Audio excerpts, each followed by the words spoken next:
Akayan kota rafande mani dol kota dadina faro jubela burga judondol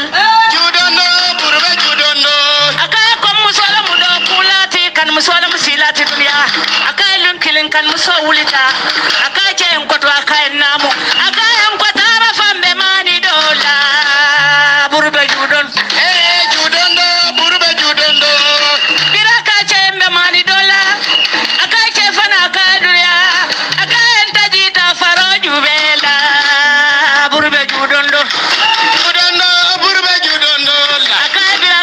faroju bela ke ma bayi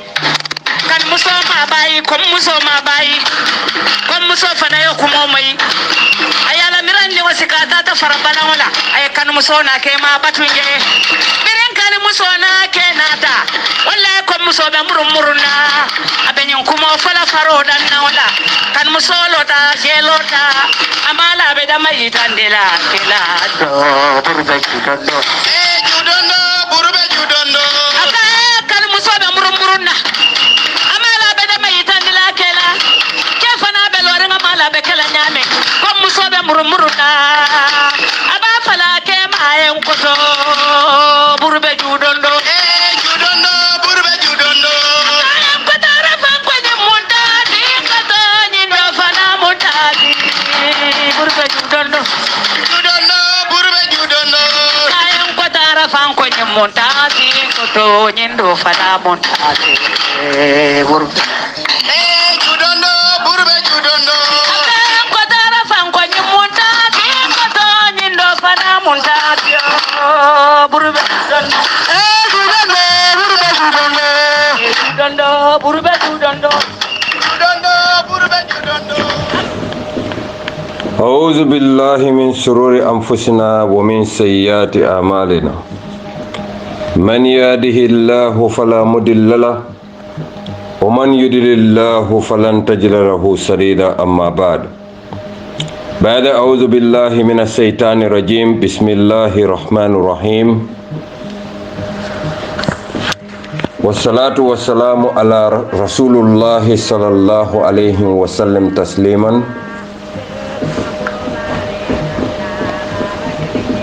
ربي اشرح لي صدري ويسر لي أمري واحلل عقدة من لساني يفقهوا قولي أما بعد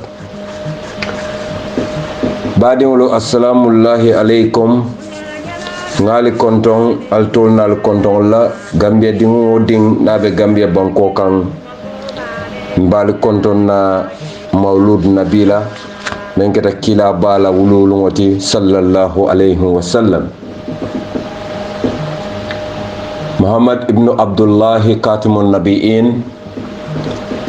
atele mudafen senewoti me yalon ko mansatallah subhanahu wa ta'ala akafatile ko innaka la'alan kulkin azimin idaji ko walayatin nante mansatallah fangaye kan wala hormona la bunya mbe kondondro kila banko dingo be kan men bebe gambia banko kan kabirim boli banna faye naki katon fankasola mba fala be ko maulud nabi mubarak ngali be konton altolnal konton la His Excellency Bankola President, outgoing President me yalon ko mansata la yala wato banne atuta kari dantan dorong menketa His Excellency Adama Baroti mba konton na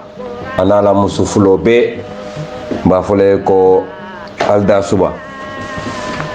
bankola incoming president me ya lonko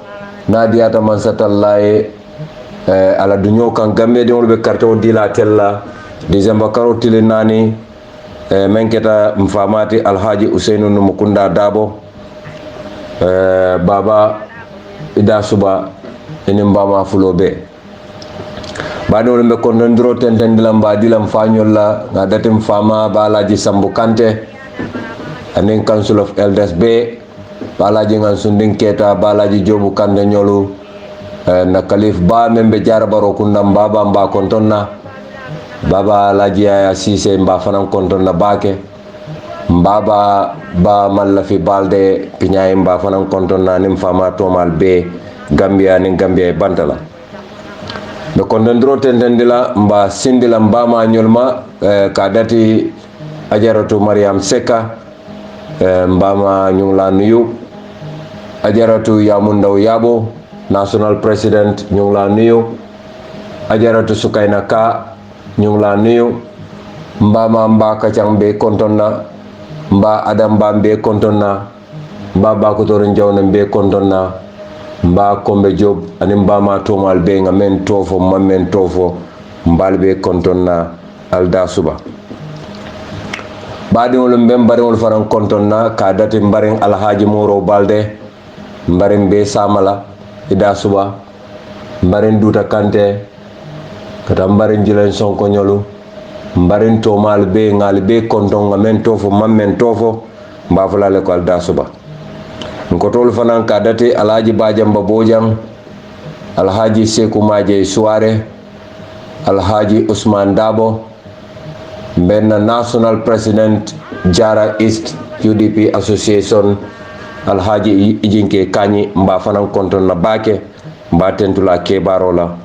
anin koto manyolo Alhaji Dudu Baro nyolu kata Allah Mamadou Baro nyolu kata Jawra Sedikan nyolu kata Mfalle Mas nyolu anin koto to malbe Honorable Omar Keba Mas nyolu koto nyolu alda suba ngal konton badi wolo mben sewo bunne mben sewo bun mbelliji bun bentimiliti kuliti bun mbe diala dia kam bun mbe dia kontano bun be sifa be nte kadimo rasul beje badi wolo nga jarankolu tentu nge jayi nyin kamala ko fabe dunna dingola banko kan Alhaji Usainu be dunna dimma Bamba Serigne Mas ya ay pakaliba salo kuntu ya bendun suku wala ya dandan suku wala ya sambam fama ya kalifo jarabaro kunda ya sindi ya baito la ya alkurano fene ya duake ya diamol ke bama masim bala jato tamata nyajo buruntu tan sewo tan kontanta alhamdulillah jalla wa ala Adama Baro nga fo enne ameta la manke biti ngoy ko mandula ko tan londe bare nde bata ko njulobe sare nden dame ite gagné lawto nafi ko buka gagné to liya jam fantungo buka gagné to liya birimbe karto fayle ibe nyame ni tata o nyama non ton non sikuma dofo bare nga fo enne de nganyim be sate ne nga be foye killing bena fa banta pakku nga be foye bari nge tentu nge jayi nkoto buro yento seneyandi yem tonya yandi nakumo manke faniyate Gambia be amoy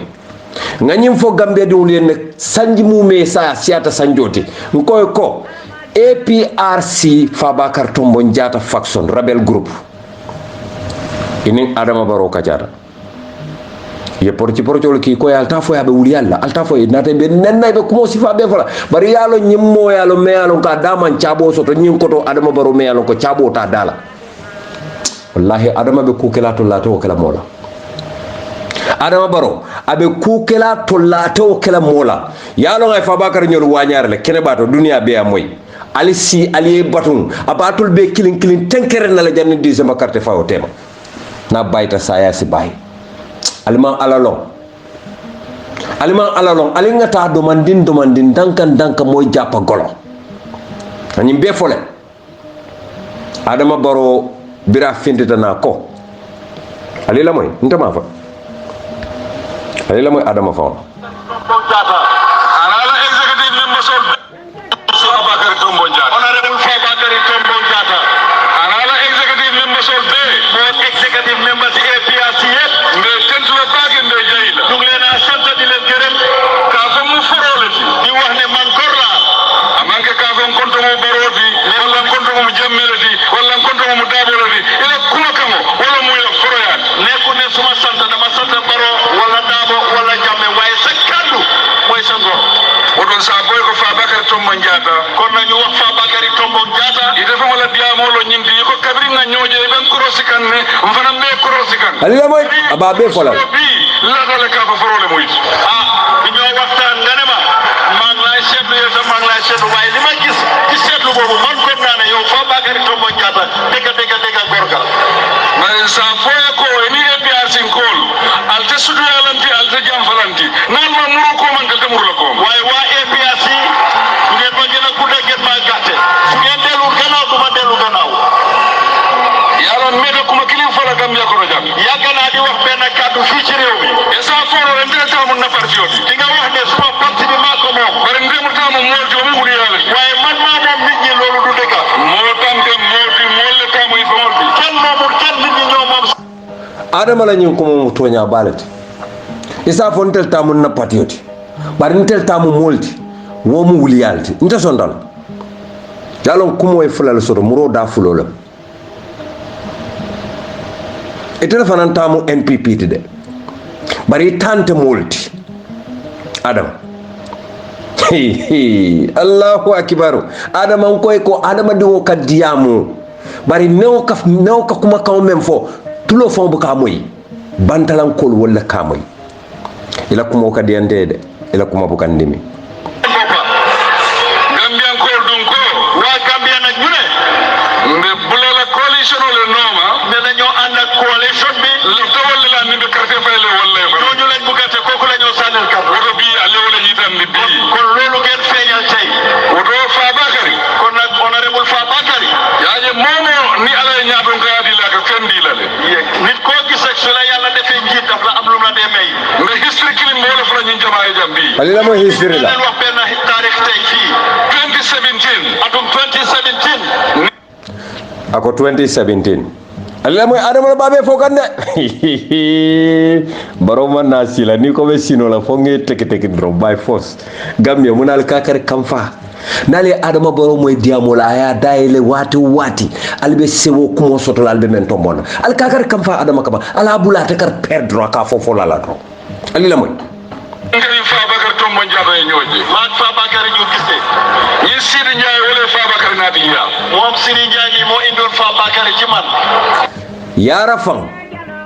asikeno jannin Sidi Ndiaye bita Equatorial Guinea because adama kanyin kumo men for 2017 Sidi Ndiaye tata Equatorial Guinea le 2017 la ni yaya jammele tata ñol sila Sidi Ndiaye Fabakary naati adama baro ya wati jumale in 2017 yalon Gambian ko lon kali ko modolu ka diamo le kawul fo wol bu ka diamo fo alla ñim portol man politico no imam futanda ngoro ko 2017 Sidi Ndiaye tata Equatorial Guinea 2017 adama baro Fabakary Tombong Jatta Sidi Ndiaye le naati adama baro ya aya naati wati jumale asikeno sutoti momeje because wotumo UDP ning adama baro man sonkale fang wotuma adama bala plano de daka Fabakary Tombong Jatta kay ko ali la moy adama na ka caga wolum cal kono way ci suñ wax ay kuma fañe je wolu kuma yen ñu toro baagi wolu kera wax na ma ben wax bo xamne lolu dal fi doon na suma xol torop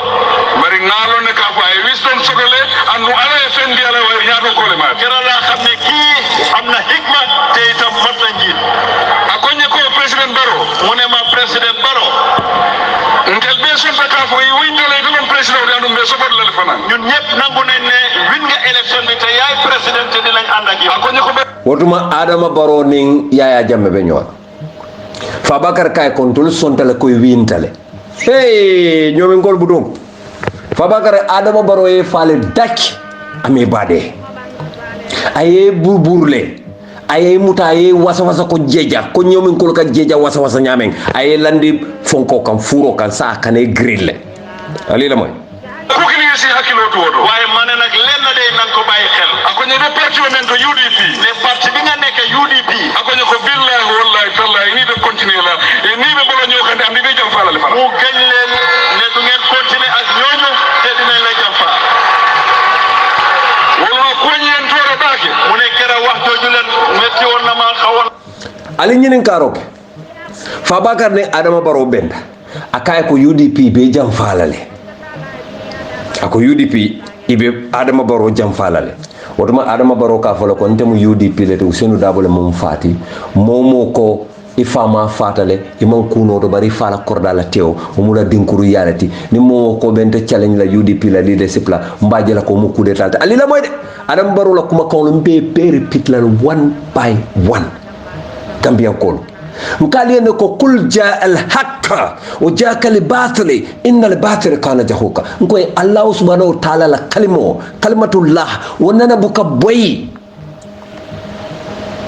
kila la hadiso le ka dolu fale ka fo ñin don sahih ñin don sototale ñin don hani kila mol fo bara alay kuma wo kuma fo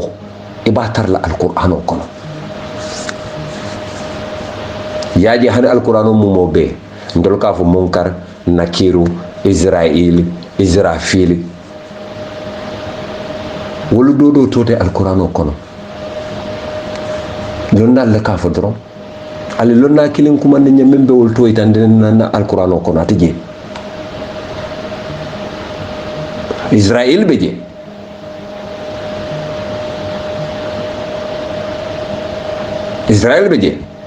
bari Israel man taraje Jibril le bije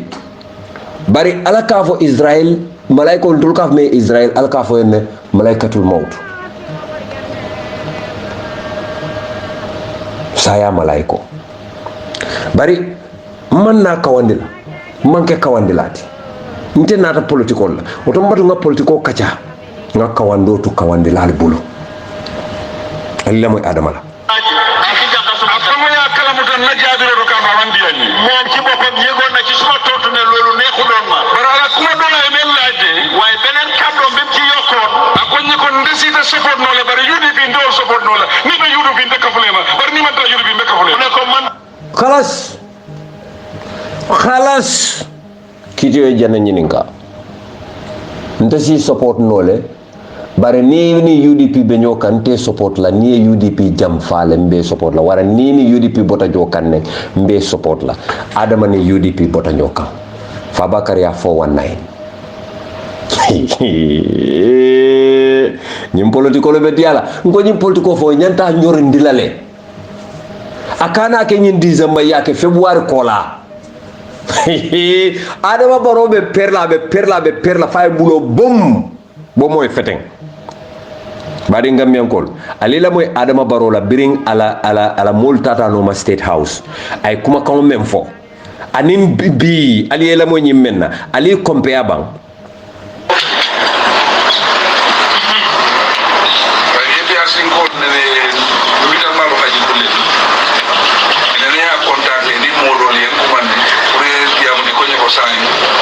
next time le mama kan de bonda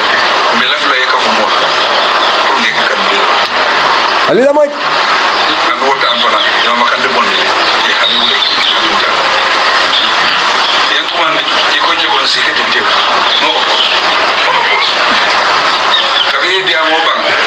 dara na so la ba do ni ka fay maro kamara ba tan say taji ko le ko maro taji ko le kila ki we o kana nas ina ga de dia ni me samo yen kumane kadi kullu la bombo na be mo ko dogo yen kumane ko ji ko ite mo bidal mari mi wala baram so ite mo bidal ne ni na kayra o kayra je na kan le tel ka mi mo kayro la ya moy la de ako atebe UDP wato menna APRC kol ya kumande haji kulle kamaranyol yalam bi wollel ka fasa ako ya kumande ikay ko laftale kala election na lante mama kandelon la mbetolon debita no opposle et puis arsin ko fo aji kulle nyol yalo nyaadi le ko UDP te mo lon dilaje Adama Barrow la ko mode yaaje aji kulle fanam finish wotole ako wol nata kan nin momo ning Adama ka kullo ali pare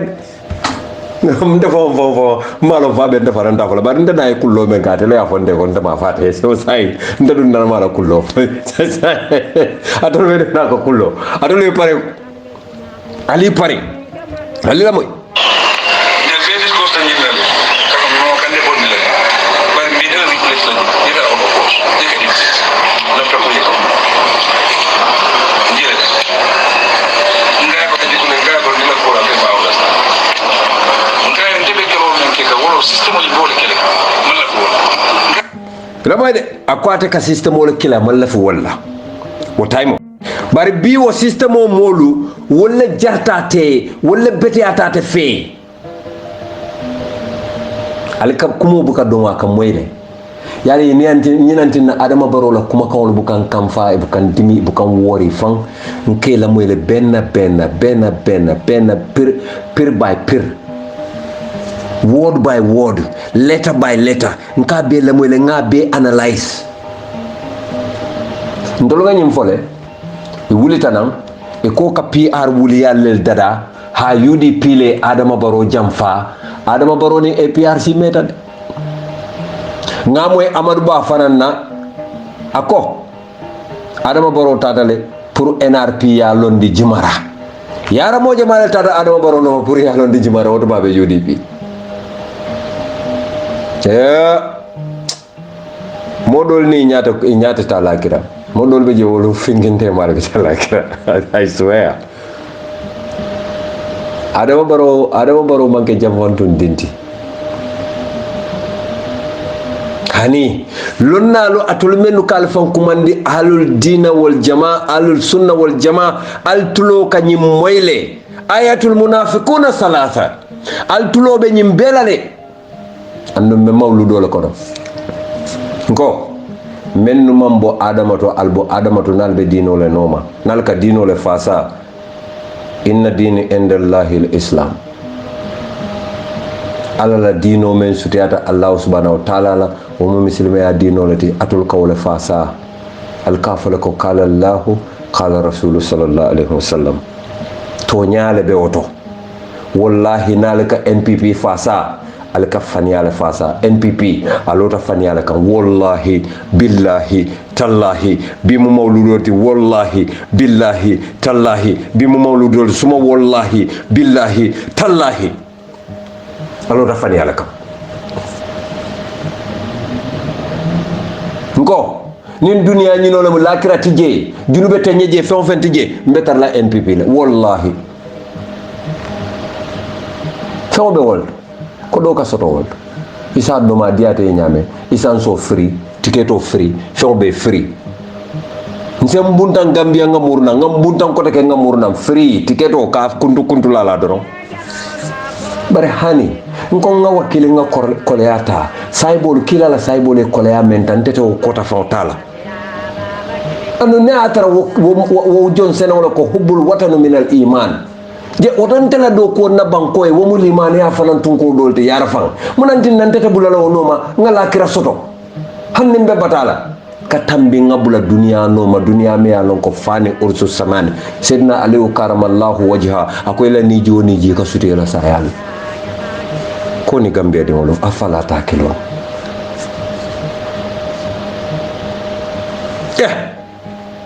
adama baro ala diamo kono ngamoy ako ba dembo bojang yalon tabajambo warra bare o da ko non ndema moy ba dembo la ngamoy enkoto adama baro la koto buro ako ba dembo bojang wala ya fate ko birin alaji Ousseynou Dabo be prison o kay ne ko alkana adama tombo non tema mira ba dembo yo foy nyumba dembo yo foy fanante to jabi no la photo nyande barin sa foy ko to ba dembo ke ba ya fanam muta bari ko ba Ousseynou ke ba tala kam nyinale oto ke ba le ba dembo fanam muta nyinatal alaji Ousseynou mo of bari mbe sedo bondila e fon la molu kono ntolni mendu be diaspora mendu be NPPB ila executive member solo ibe tout momo UDP nabe na momo UDP nabe NPPB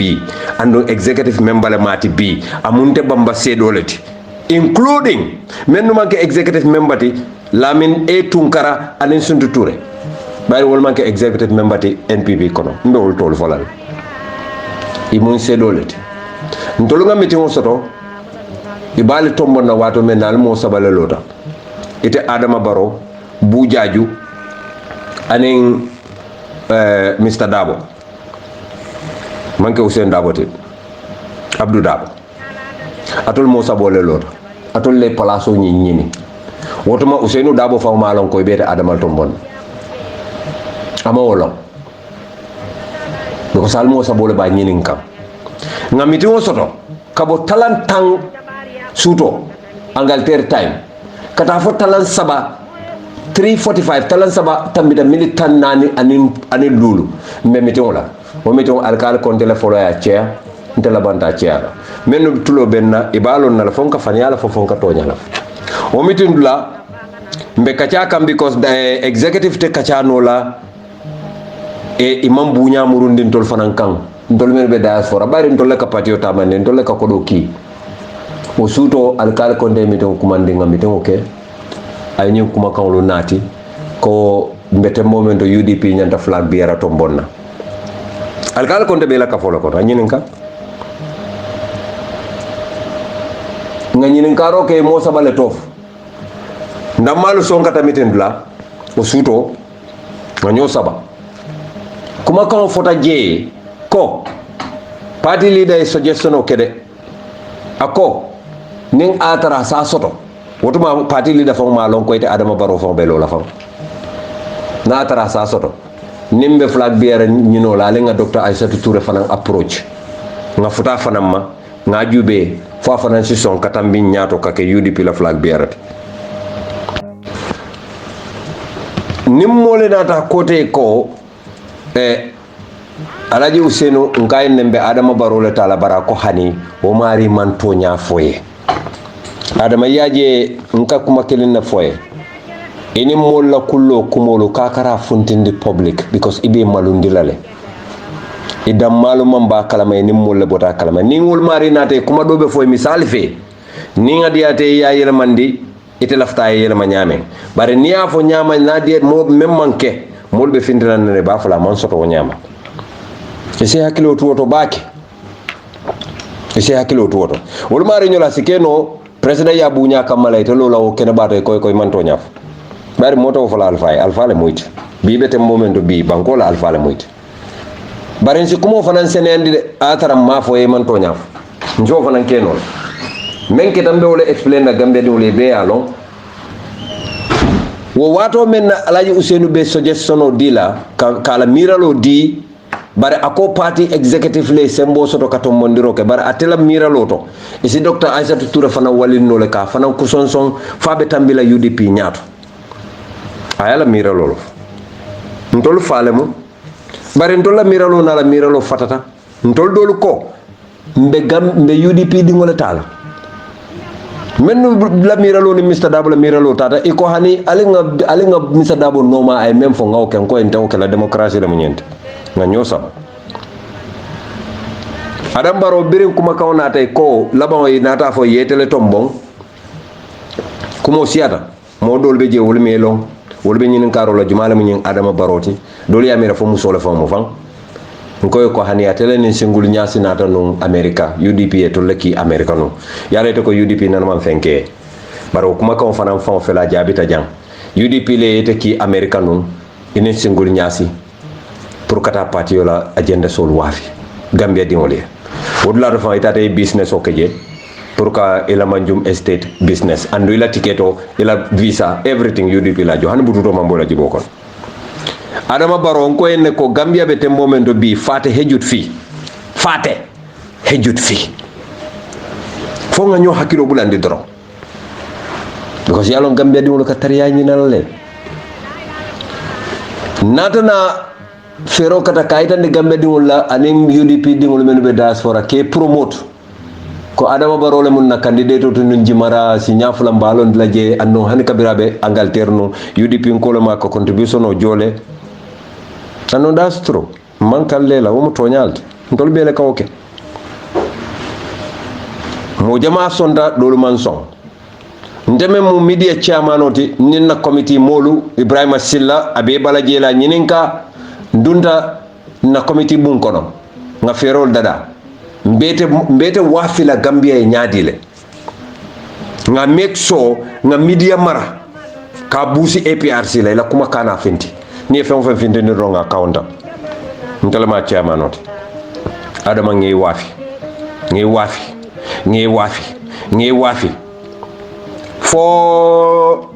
kole sono damalo kacata ko ali ngata kololi ngata be wala je nga jube kole sono e candidate Clinton bo adama wudula do fanando ko men keta jambatu ngi hakilo bulande bayri ko mo nana man fenkete hani mo la bututo nana man duy bulu adam baro aduta de biri ngalon ko fero fereti nga kibaro soto ko doy ibe Halifa Sallah londilale nga kibaro soto ko NCP ibe Dr. Bolondi Mbojal londilale nga kibaro soto ko NRP be Ahmad Ba londilale andu UDP fanam betel londila pour yeke kole sono la mbiroti adama do ko men keta wodulato mombo fenne kalama ini bota kalama fana mansia ngalon ko nyim parti dolu nimmenu be kole sono fo PPP wo GMC wo GPDP wo wol do te molondila molia start kawla approach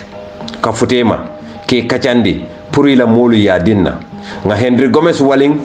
anala GPDP bayring ila ye même fo coalition même fo parti o parti nyanta mo taw worowula le natila delegate taw worowula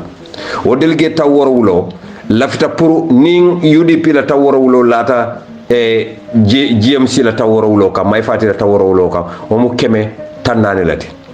ninga kata fo nga Henry Gomez fanan soto o mu keme tan sailati ngalon ko ninga o soto drong mbe ganyela dalas kem mo keme mo tannani ning Henry Gomez talata kam o be kala mo kema fula mo tannete ngalon ko ninga o soto dombe winna bar manda woto because ngalon ko parti dol fana betarla lobby inale kam molu nyini parti koto ko no menu la mol mam molondi ngalon ko Halifa ba nyine lale mama kan Hamad Baba nyine lale bolo ni mbojam fana ba nyine lale nga PPP fana approach menu be Gambia wolni PPP fana kacata wotumo Henry Gomez abe tubabu dule amantara Gambia may fati abe tubabu dule amantara Gambia adama baro nga fero be kata mandang ojeto nko ali nga bula Halifa fana na mol noma nko ali nga bula mama Kandela mol noma ali nga bula todum Amad Bala mol noma nko ali nga bula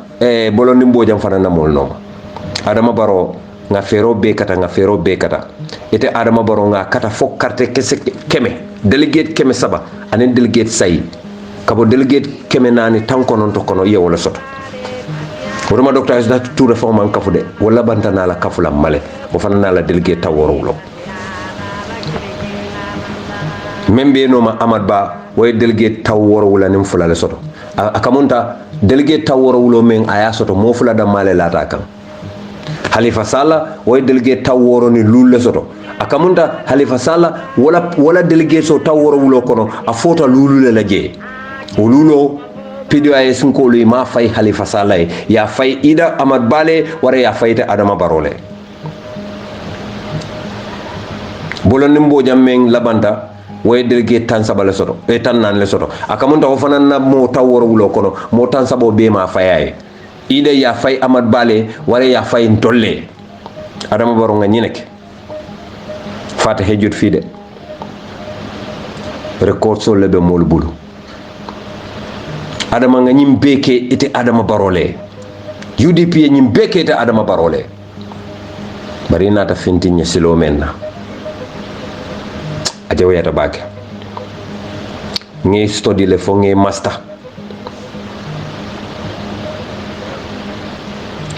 nga master men ketela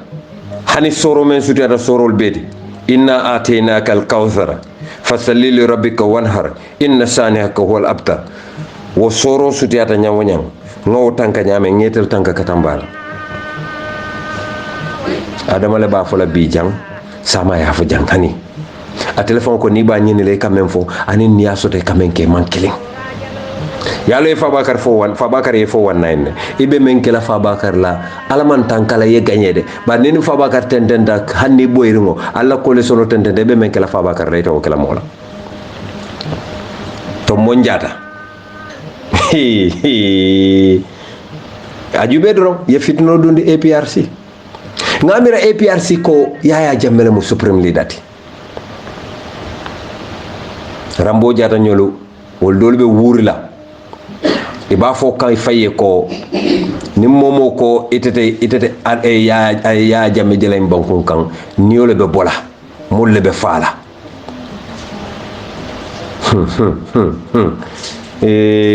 Gambia nga falen de ngalen ko aliba be jelale one by one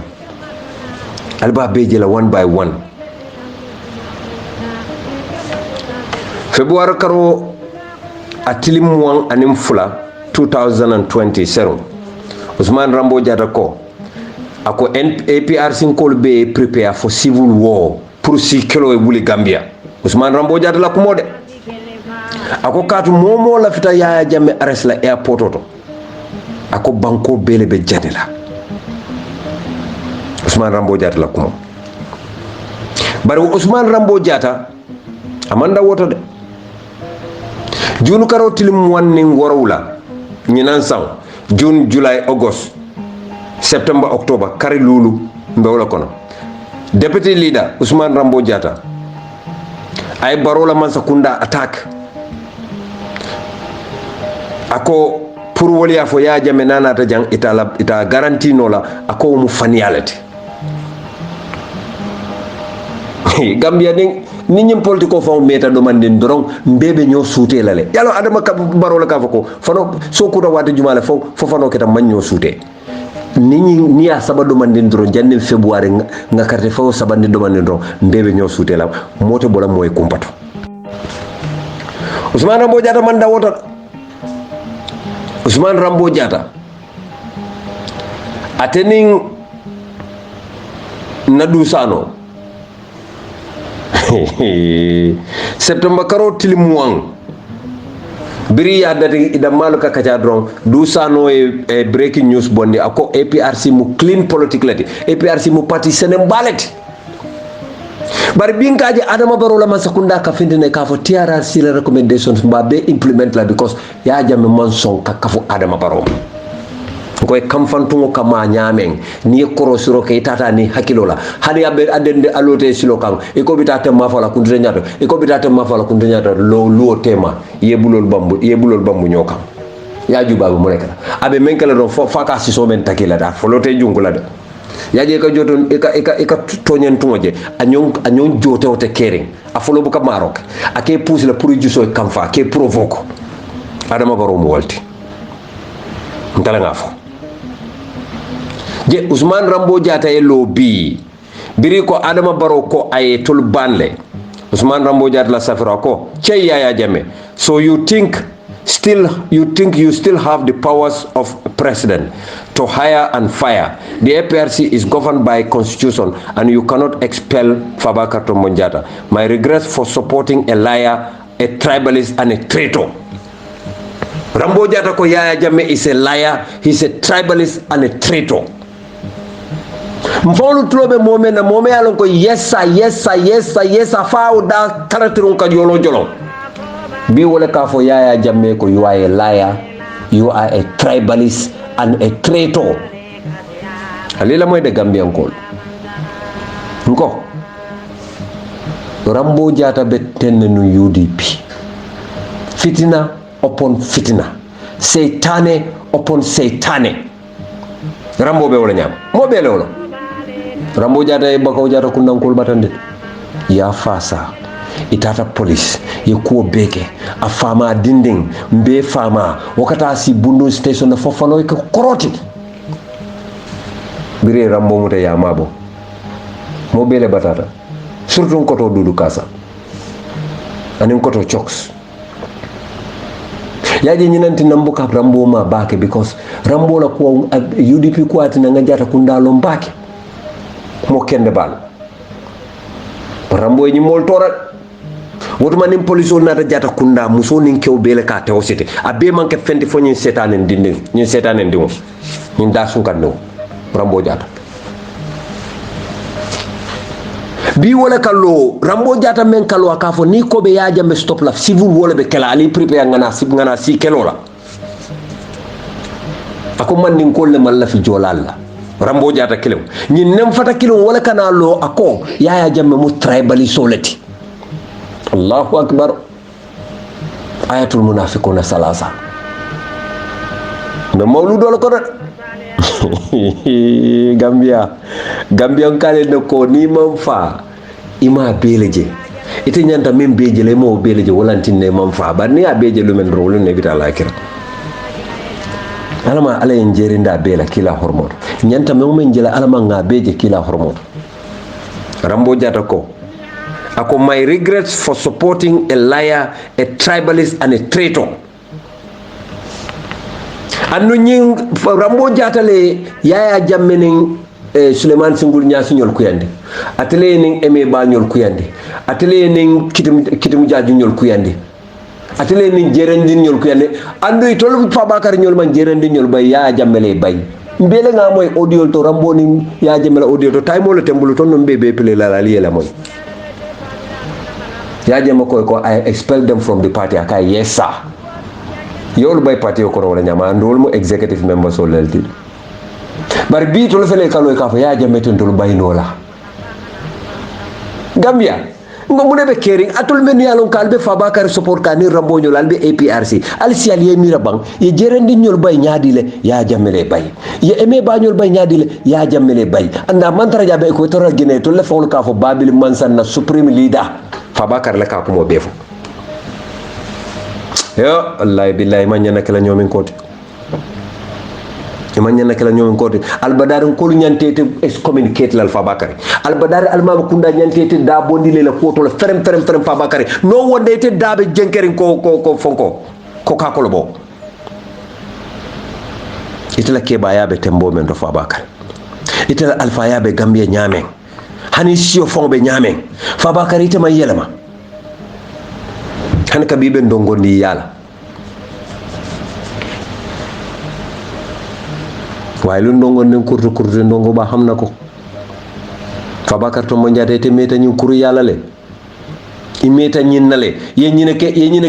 ke penke ñol la atodum Michael Balde ñi former speaker ñol former majority leader Churchill Balde yeni yaya kuyandi yeni ne ke Tamsir Jallo nyolla yeni yaya jamme kuyandi te Fabakary to mbonjata edema iman nafiki ya dari bide ya dati junale andu nafiki ya ni daltale ka fa konole ning alamante dema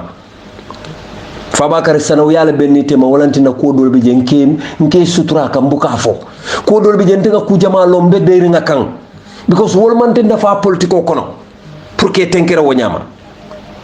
jaran ko ne nyomin ko temo bar Fabakary ta bulala ibe tenten na tenne biri lote ko ya jamme ko Adama Barrow ko nini UDP mambo nyokan tolte support la and Adama Barrow is so desperate, so greedy that he would sacrifice even his own son for Mansaya. Nga nyim ko momo en niyo ko ya bak nga ñin ko momo en niyo ko ya bak Adama ma beke de Adama Barrow ama beke bari Gambian kolo atutato labulo nde lafta Gambia dingolo lafta tol APRC kolo ali ñinin karo keba yaya jamme la bungo kono e fengo dolu bondi je Adama Barrow na kuto e fengo dolu bondi je ya jamme la jorangol to ye di Ramatoulaye Sarr la nadia mol kono nana nga ñim fo juna nale hakilo bakam ngale ko ye fengo men bondi ya jamme la bungo kono ye sika ye di Ramatoulaye Sarr la 4 precious stones from Badari sanolu sani dunkulu nani ya di Ramatoulaye Sarr la 1 Michael Kent gold plated watch montoro sani montoro wo fanan yadi Ramatulahi Sarr la 2 gold chain sani keni fula yo fanan di Ramatulahi Sarr la 2 precious metal necklace anin kanto kono yo fanan di Ramatulahi Sarr la 2 mint black ink bottle ñing kabo me alon ko black ink fingol ba kono yo fanan di Ramatulahi Sarr la 2 gold coins ñing sani kodo yo fanan di Ramatulahi Sarr la 1 golden gun from Saudi Arabia kidola me alon ko sani kidola mo yow fanandi Ramatulahi Sarr la UTG gold medal University of the Gambia la gold medal o yow fanandi Ramatulahi Sarr la anen 30 hunting cartridges ñing de marawo ak kesolu tansaba 65.9 mm bullet kidi kesolu 65.9 mm la jam fo yowol bele di Ramatulahi Sarr la puraya mabo Gambian kolu APR sin kolu al ñinin karo ke Ramatulahi Sarr biriyo feŋolu diyala a ye di jumal la ali ñinin karo ke o kuwo la baake ya jambele feŋolu le ye bonda la buŋo le kono a la la buŋo kono ye ñiŋ feŋolu sika ye di Ramatulahi Sarr la ka biriŋ yaya jamme Adama Barrow naata marlo la ngo ali NPP kafo jube professional betrayers jam famolu men ya lon ko ya mastale PhD wala soto Adama Barrow anala gridi kampo wolle Ousseynou Dabo Jamfani UDP Hamad Ba anala gridi kafo wolle Musa ala nomalanko Musa Sonko Jamfa Majanko Samusa anala nomalankolu wolle Alaji Sanya Nyol Jamfa ani NCP fo ICA ban ye suspend Oje Jallo anala Jamfa kafo wolle Oje ni Bibi Dabo tata PPP Sanji Jallo Oje Jallo natana jeki doron ay Bibi Dabo Jamfa aya bitre ay mota me alon ko manke PPP dingo fon de o manke PPP dingoti Papa Ndiaye ka londi inatana mo ne fere ye Tuma Ndiaye fananta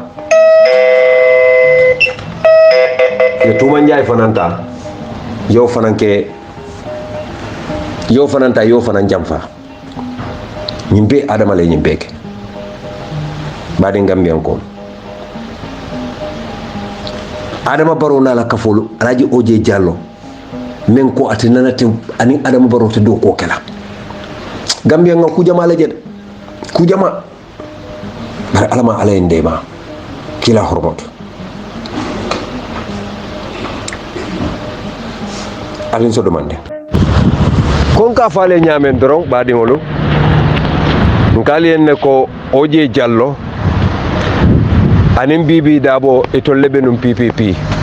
e diyata baki be mu cabinet minister lelti PPP kono e ka ñoo konton e ka tulung e ka jele e bebe sadawda noma coup d'état kita Bibi Dabo ñol findita banko kan patio ya karfa Ojema Bibi Dabo nata Oje le bel ñaton kayala Oje la ñaton kaya banta Bibi fanan kala fita ñaton kayala Oje ko hani atate ñun nam mola même manke pipin kati fereng Papa Ndiaye nana man tara PPP ala balo be kono Oje wole fasa against Bibi Dabo ay Bibi Jamfa ani menu lata ñokan birim Papa Ndiaye ni ayaje ko sa imbete momento nde Adama Barrow kelenola anum famale Adama Kulu mbatu nga kafo Adama Barrow ma ngam fanna life enjoy mfana na time lem pour ka enjoy o fane PPP fay Oje ni menu lata ñokan Tuma Ndiaye ñolu ka Bibi Dabo Jamfa Tuma Ndiaye lota Oje man la fi Tuma Ndiaye la because alon ko Tuma Ndiaye wote tar la bulo kono atade ñu nan Keba Jallo la ayo ka fafam walantina ñami nan ko la election ka fale ko Keba Jallo ñu jego la men yalon ko fo ka sunga anu wala tata ñami Keba Jallo is my brother barintam politician old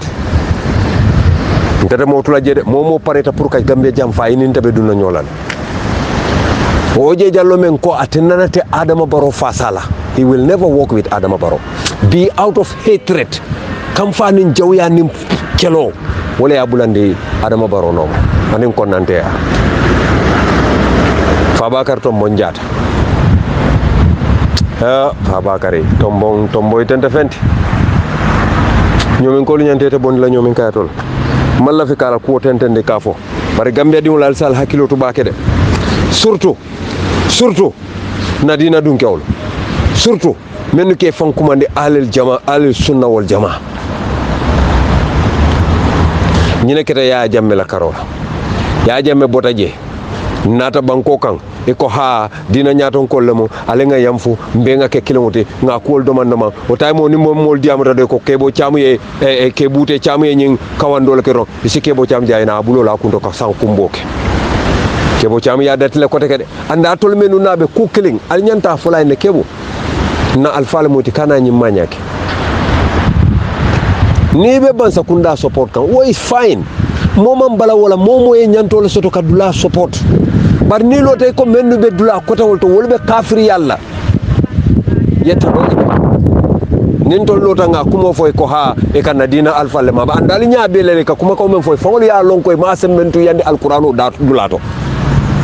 e ka hadisol menu nate hadiso dolbe jewlu man correct hadiso dolbe jewlu man correct ale hadisol menu tara lonna lel sita ya be dundi nyokodo pour que saudi man sakunda fasa fatole amiratol be mol nene nolal ntol kabula alquranol noma alquranol tol be damal noma ala fo nya alquranol min to damma fande moy ko opposition ya man betea kila e jalanglo oppos kila e jalantiol oppos kila nata opposition yalla kila e opposition lo ke fay muslimi ya londi because ay kafiri ala tarkere ay kafiri ala oppos atol ko alkaf mo le ko opposition ya man bete albe jumala sonni nola nye kuru yaje dauda e ko akele newola akele bulola ni mano e bulola akele newola ngamere yolof atolle afo nyede sile kamune kele ngamere ba opos kan yemen jam bete ko wala opos alkanalo alka fu mole ko wati ulla wati rasulu uru amir minkum alka kuma ko men befu mole alka ayo alka kundule albuka futandi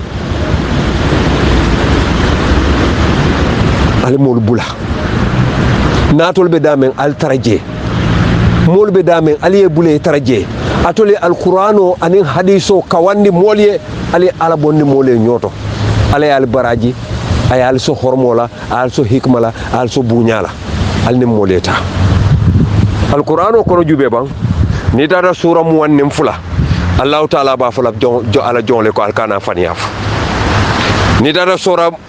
tannani ni lul tannani ni kononto alba fulay ko alkana nen diroke ni dara sura muwannim fula alba fulay ko al fuarewlu ma koy ni dara sura tannani ni kononto ayatan nim fula aba fulay alkana ko makuma roke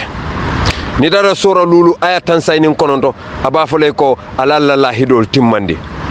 ni dara sura muwannim kononto ayatan sabani woro alqur'ano ba fulay ko alkana du ko muta ni dara sura kononto aya nani alqur'ano ba fulay ko nini molula hidita menna ifolo kana ke jamfantote ni dara sura saba aya keme aya tan sabani nani aba fulay ko kamfa mabo al kakar kamfa funtindi atol nyaabe nyaton kola al nyaabala lolu ngabe kamfa la fasi soka kuma albuka ka wanni nyunu dodola ni dara sura mu wanni nani ayatan ni lulu alqur'ano ba fulay ko alkana kuma roke alkana duku ke kila ba fula iyakumul kiba fa innal kiba asadu minal jinni atele jawiyata jenoti ali nyaabe nyimbela ali nyimbe moy albuka mol kawanni nyunu lade jibo do rongal ka kawando ke wal ali wobula allah taala la do ko albe walla ni ka alana la kila kanna sori ite mari ka alana la kila la kanna sori kan hanna jenkete fo ya fo hanna jenkete ya fo hanna jenkete badi wa fo hanna tilinte la fo hanna tilinte badi wala fo ala si jida la e barajal badi gambian kolo be kuma ko men fulale nali la moy nakumo lalte batala de ha president adama barombe bomo fayla yalong wato men neyla executive members ol tata police station itara police station adama lamin sedina tela office le waray commande telephone to akoy ko mbatu ngati keto kuntu maymuna sise dabo ya na diwlo yemuru america fo manke bang ita adama baro yaje ngatula fula moli en ni yaje nte buka diamo mbar musola kola molu ba fula ko ha maymuna sise ka be resign lale maymuna sise dabo ka be fonyo lale ñun mo le tata manene wo dodo man soto maymuna nana ma fa be resign na doto daje time le temul ni wonte bimbe ka cala Maymuna Cissé Dabo nana ma fa be resign na dot hani si ñakile Maymuna même fo wala mu ñindi ko ay bata nem ke parti yoy ay bata men ke pour kañi NPP parti yo lo motina ay o bata tiñabul Maymuna Cissé ñinef ite Adama Barrow yalo ne ko kadimu rasul ka ku jamala moy ñaaje kadimu rasul ke de ko dol la dalilo kannam ntaka kunu njube baake ini Maymuna diamuta telephone to ite Adama Barrow al meta kacalan al man ñomoy no fo manke bang wala na la poroci lo ninte ngeje diamu le ko kante jelen ko nte ñaate tolu kante ñabe tele kan Adama nte ke tele jube nte ke tele jube nte ñaate poroci lo nte bu kawul je ina rafu lamin ko pour ay aya ko nyimbula je folo pour ticket saw ndem ka mo bayindi wallahi hani tata police station ida malbe sonko le kaf me ko ete dey itata ite kema kam malaran dala kono e be mem na ngalon bari alon de movement ni mam mambu kema e ka fo kewbe ne tata sumo sabana laran da kono ngalon wala ndi nankale ko NPP alla parti o tiñata la toltale ningal boyta nyin carte fawol abe dula baake ko sal damal be ñoo tenkeren nale nal boyta en carte fawol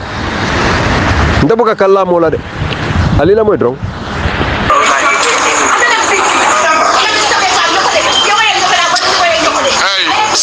Sister, yala mu ne al won no ses dia mo la jani yoga bol be sabala ko do sina je itina dra yesaro ko bi dia mo la I can understand hani be banda yo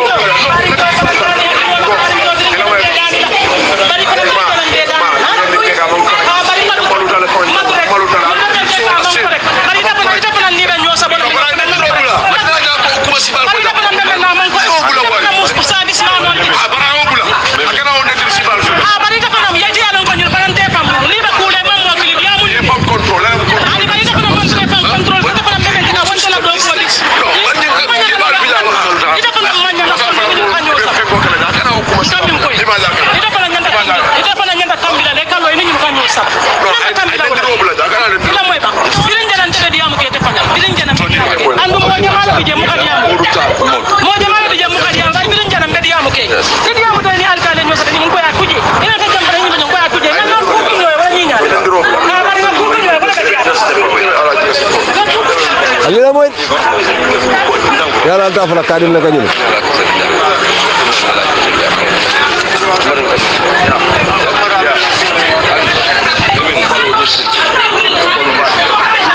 ñunu betar la social media la fo janning illa al petew e betar la social media modol sa delete modol ta delete la adama de ñanta hakilo tula baki volantine ko setano abuka do ko wulu fa koto ma aka koto dam mala wulu katu mewlu ka kuma le fo nyoy kumo me alon ko sayale ka bondi aka tare balolo bala fo jannen saya tema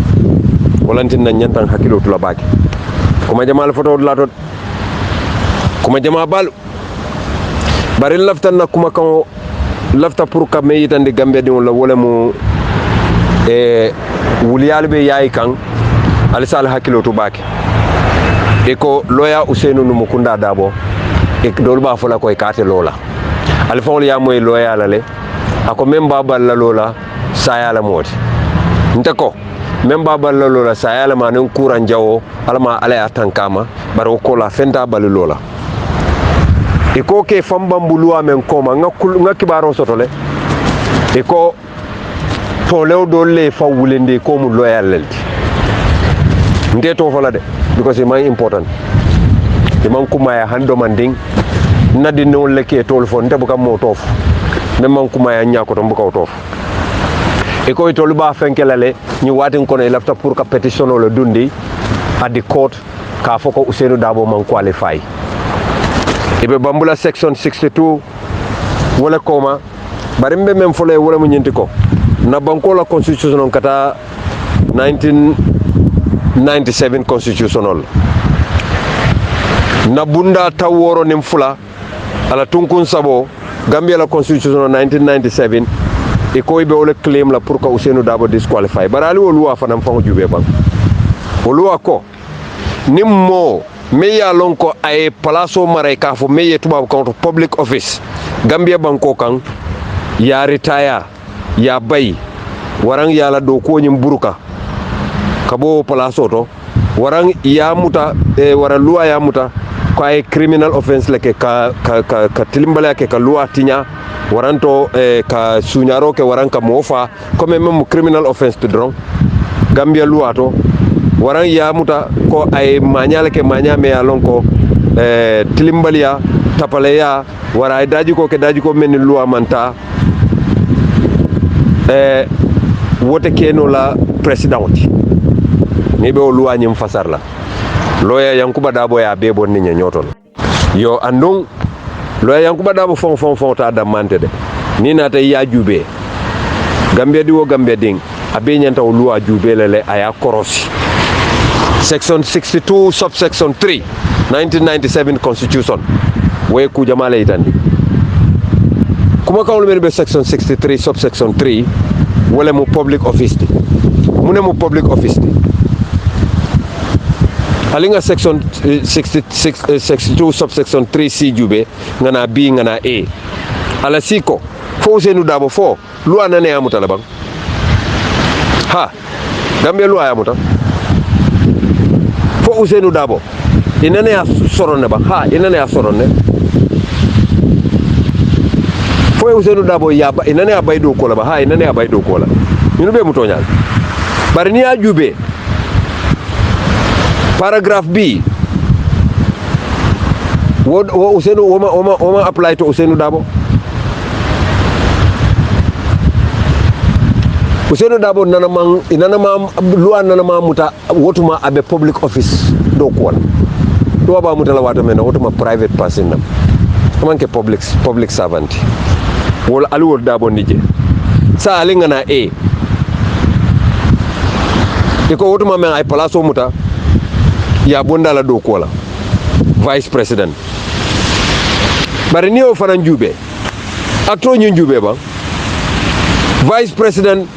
Labour Act Gambia luato vice president mantara koto hani o fawda mante vice president minister speaker deputy speaker national assembly member commission member Menube Advisory Committee and Prerogative of Mercy, members of the Advisory Committee on the Conferment of Honors are public servants whose office do not form part of the public service. Pursuant to section 166, na bankola luwa bunda 166, bunda kebe bunda taworo ani woro ala tunkun nani jango 1997 constitution. Woto alime janta ni understand lele ko luwa te Gambia buko kono mensi Ousainou Darboe banno. Because albe sembela menna wala mu ñenti ko ya foñondi do ko la as vice president na Labour Act ni ajube banko la constitution 1997 constitution ala bunda keme bunda ta woro ni woro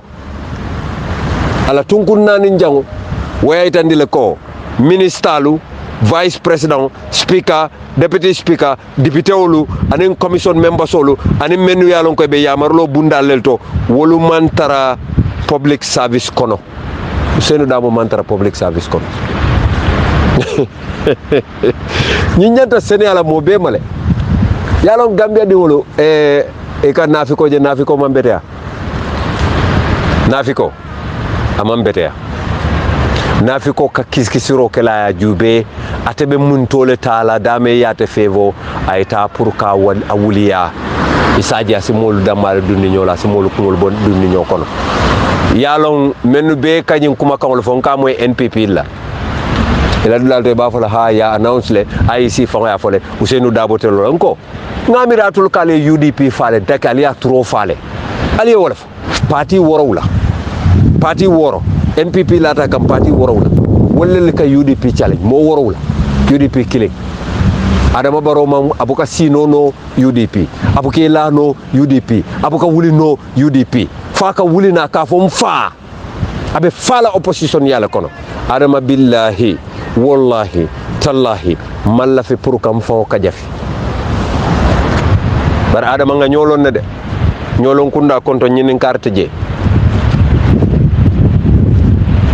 Ousseynou yen tol wulule ba Mamadou yen tol wulule ndete mbulale fede bar wallahi dinnol be jabila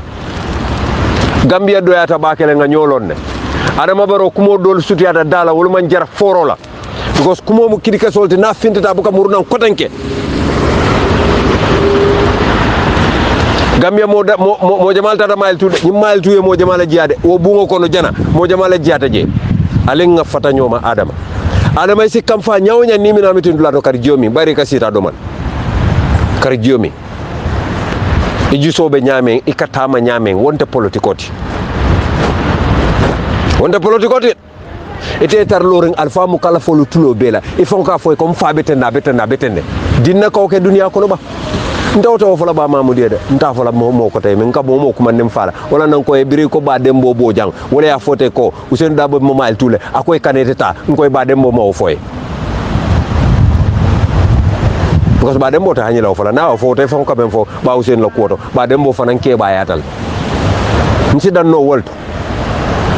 men si ba dembo jabi wol be kere ne wol ntenda wot taba jambo warta bare wuda ko non ntolu nga nyina long Adama Barrow nga nyina long buñato Adama Barrow nga nyina long hadama yato Adama Barrow nga nyina long keba respect ko Adama Barrow ita Adama Barrow lota Gambian ko le ne ko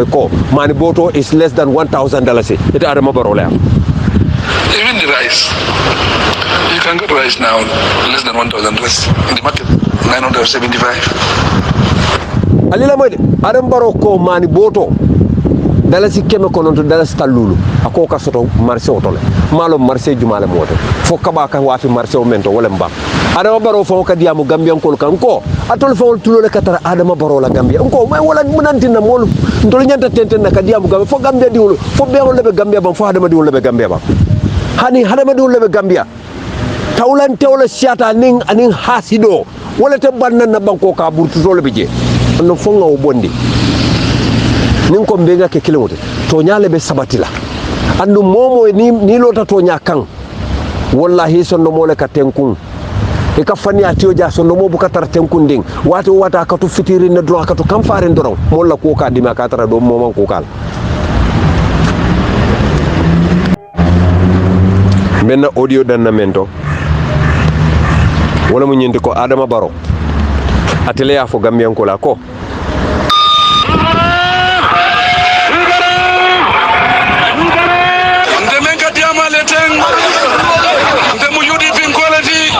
Ousseynou Dabo wala mfanati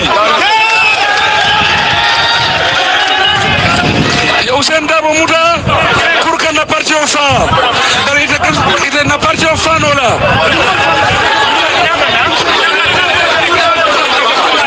Allah moy de Gambian kol Ousseynou Dabo ya niole la ta prison pour Gambia est free Ousseynou Dabo len selote bi ndal wala doko la pour kala doko timandi andu nyina na campagne nga toku dole sotay ali Adama Barrow moy le de ako Ousseynou Dabo ya niole la pour Gambia e kana bi wo Ousseynou Dabo le mu Adama Barrow jaw foloti just because of ngani fingo sondo me fingo tapale ya kuruya anin janko Ousseynou Mansong ay wala ka ajawoti ndeme ma dokoti akabe tapale yala ka fama kajafi nka entetaw kala wala enta fanan ka jawoti bade ngam yankol kul jaa al haqq wa jaaka al batil innal batil kana jahuka wallahi ñin ko do manke fenti nin ka fo fente Adama Barrow al kamiran ka to nyabar Adama te fenti atol na jël président men ka lo ko Ousseynou Dabo kanyinal ako Ousseynou Dabo o kebatale o kanyinale barate fon ka lo la ka fa fanti ko kaba sungo to fonko to adunta janal sampata njay albele ya moy nyola ya lonte o hanim man say wol be kam bade ngam yankol muna ali sabari ali sabar de gambian ko la alim be ngam bulo kafu nyoma nga itande adama barola ko gambia banko mallafi na banko ke bankuti banko me ya lonko problème ol wasiala adama ko ali la moy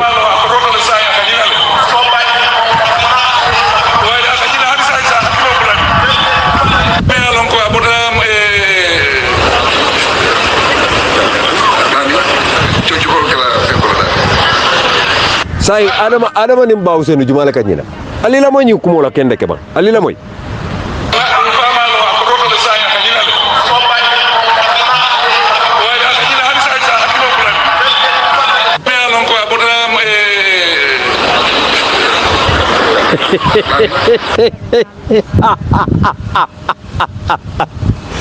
sa ali la moy de ako mfama ko to la kanyina la koto me mon koto way ñino dane kabri say ya mere no be fama la eyito o be kala nyaadile gambian kolu ngani fo adama baro la kuma ko lon kay ne ye kuma fo ila kumolu mbewle murundi la nanke la kumolu jabi ye kuma kuta fo bi ila kuma kotolu mbewle murundi la nanke la kuma kela kuma kutolu jabi adama baro gambia alama alendema wallahi alim be nga duwa alama alen dema nin alaman dema gambia wallahi na kanobe kole yala mo hasidi balle be gambia de mol men yalla koy hasidi yata bu ko duniya ko ku mira na man ke fon ngolti itol kam mira doron kari wo kay wo man baraka wo man la fi fenna adama barolo ka be sanji sabalkel deflol ngani ñetti at rek ngay tok dang koy dugalat ñetti at bi agreement digante ay parti constitution bi dina ma law ñetti at muy agreement ñetti at agreement bu tan dafa am ñu bu wala somba la hido de ñu jéxal liggéey bobu ci ñetti at nak ñu ko mëna jéxal nak ñu ko mëna jéxal amon da do def wax waxet mashallah ñetti at yi bu jéxé Even 5 years is not enough. That brings me to my next question. Even 5 years is not enough. areke adama kilo la ka inflo be fode akate wax kela birin journalist do ya ñin ka tubabo akoy ko hani sanjululu wo do ya tele You want to come wax to Gambia. la hido ngal qur'ano la ko mo fali ne de gambian ko alingan hakiloto ngale ko to nyaale be laban badi wol mbedda nali janne alnal badi male mo bamba serigne mas kadimu rasul salamullahi alaykum wa sallam tasliman kasira alaw mari alama fania folal be malula gambia kila hormoto alaw mari alama tapalol be marla gambia kila hormoto maulud nabi hormoto alama tonya fasa la gambia kila hormoto momo hamonin tapale alama alakari wanyari wati kila hormoto alqur'ano hormoto wato hormoto inshallah salli ala muhammad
Alimanga